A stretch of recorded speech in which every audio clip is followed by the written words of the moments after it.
वफाकी दारुल-हुकूमत इस्लामाबाद में 9 मुहर्रम अल-हराम के हवाले से जुलूस G6 इमाम बारगाह असना अशरी से बरामद हुआ। जुलूस में सिक्योरिटी के सख्त इंतजाम किए गए थे। पुलिस की भारी नफरी तैनात थी। सिक्योरिटी की सूरत हाल के हवाले से बता रहे हैं हमारे नुमाइंदे सईद और अफजई से। जी सईद, आगाह कीजिएगा। मौजूद है मरकज़ी इमाम बारगाह इस्लामाबाद G62 में, और यहाँ पे आप देख सकते हैं कि मुख्तलिफ इस्लामाबाद के जितने इमाम बारगाहों से लोग मातमी जुलूस पे निकले हैं, मुख्तलिफ रवायती रास्तों से होते हुए जुलूस यहाँ पे इख्तिताम पजीर होगा।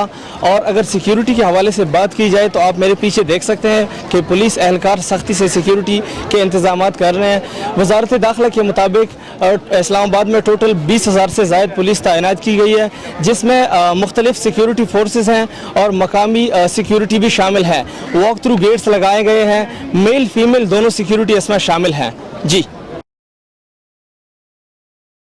बहुत शुक्रिया सईद, आप अपनी तफसीलात से आगाह कर रहे थे।